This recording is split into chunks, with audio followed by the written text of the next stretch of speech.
இது புதிய தலைமுறையின் முக்கிய செய்திகள் 25. இந்தியாவில் வேலைவாய்ப்புகளும் சுய வேலைவாய்ப்புகளும் பெருக நடவடிக்கைகளை எடுத்து வருவதாக பிரதமர் மோடி பேசியுள்ளார்.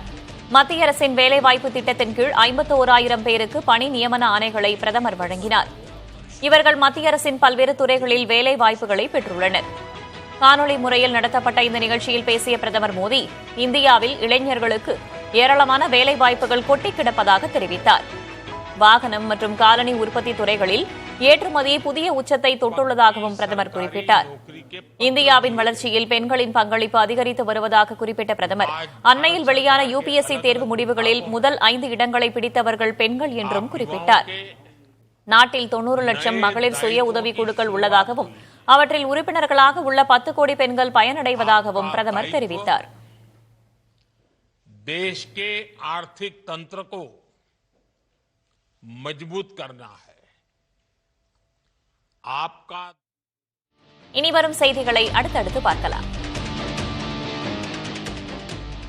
சாவர்கர் குறித்து அவதூறாக பேசியதாக தொடுக்கப்பட்ட வழக்கில் மக்களவை எதிர்க்கட்சித் தலைவர் ராகுல் காந்திக்கு புனே நீதிமன்றம் சம்மன் அனுப்பியுள்ளது.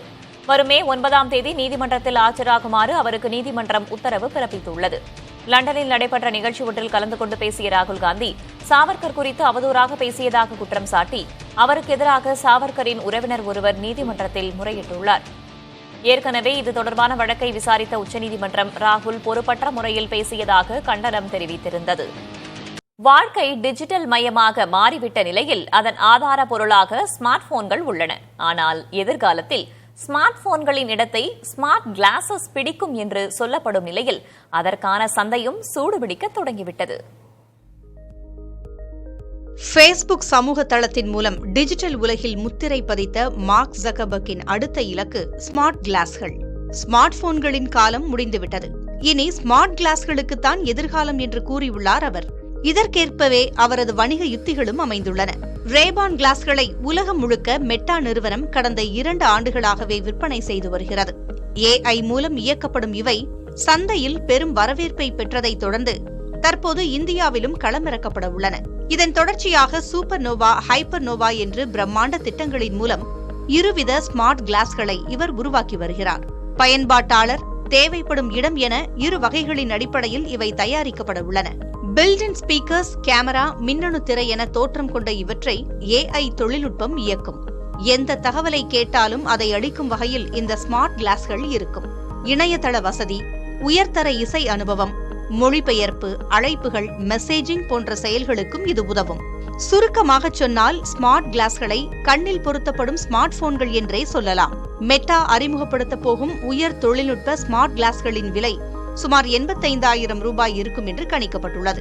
ரேபான் மெட்டா கிளாஸ்களுக்கு போட்டியாக ஆப்பிள், கூகுள் போன்ற நிறுவனங்களும் மேம்படுத்தப்பட்ட அதிநவீன ஸ்மார்ட் கிளாஸ்களை உருவாக்க திட்டமிட்டிருப்பதாக தொழில்நுட்ப உலகில் செய்திகள் கசிந்துள்ளன. இதன் மூலம் ஸ்மார்ட் கிளாஸ் சந்தையில் போட்டி மேலும் விறுவிறுப்பானதாக மாறியுள்ளது. இன்னும் சில ஆண்டுகளிலேயே ஸ்மார்ட் கிளாஸ்கள் சாமானியர்களையும் எட்டும் நிலை ஏற்பட்டுவிடும் என்று எதிர்பார்க்கப்படுகிறது. புதிய தலைமுறைக்காக சேஷகிரி. கேரள மாநிலம் பொடியூரில் கோவில் திருவிழாவில் பங்கேற்ற யானை ஒன்று திடீரென மிரண்டு பொருட்களை சேதப்படுத்தியது. பாகம் கட்டுப்பாட்டை மீறி கோவில் சுவர், மேற்கூரை உள்ளிட்டவற்றை யானை தன் தும்பிக்கையால் சேதப்படுத்தியது. இதை கண்ட பக்தர்கள் அலறி அடித்துக் கொண்டு ஓடினர். பல மணி நேர போராட்டத்திற்கு பிறகு யானை கட்டுப்படுத்தப்பட்டு அழைத்துச் செல்லப்பட்டது. நல்வாய்ப்பாக இதில் யாருக்கும் காயம் ஏற்படவில்லை.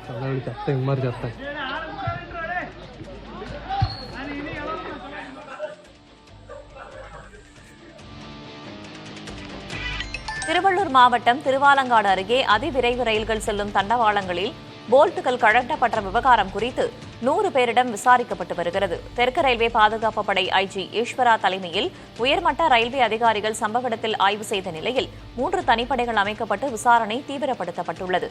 ரயிலை கவிழ்க்க சதித்திட்டம் தீட்டப்பட்டதா என்ற சந்தேகம் எழுந்த நிலையில் ரயில் நிலையம் மற்றும் அருகே உள்ள வீடுகளில் பொருத்தப்பட்டுள்ள கண்காணிப்பு கேமராக்களில் பதிவாகியிருக்கும் காட்சிகளை வைத்து விசாரணை நடைபெற்று வருகிறது. கோடை விடுமுறையொட்டி நாகை வேளாங்கண்ணியில் பல்லாயிரக்கணக்கானோர் குவிந்தனர். கடும் வெயிலையும் பொருட்படுத்தாமல் கடலில் குளித்தும் ராட்டினங்களில் விளையாடியும் சிறுவர்கள் ஆனந்தமாக விடுமுறையை கொண்டாடினர். பக்தர்கள் பேராலயத்தில் பிரார்த்தனை செய்து காணிக்கைகளை செலுத்தினர். சுற்றுலா பயணிகளின் பாதுகாப்பு கருதி கடலில் குளிக்க வேண்டாம் என்று காவல்துறையினர் அறிவுறுத்தினர்.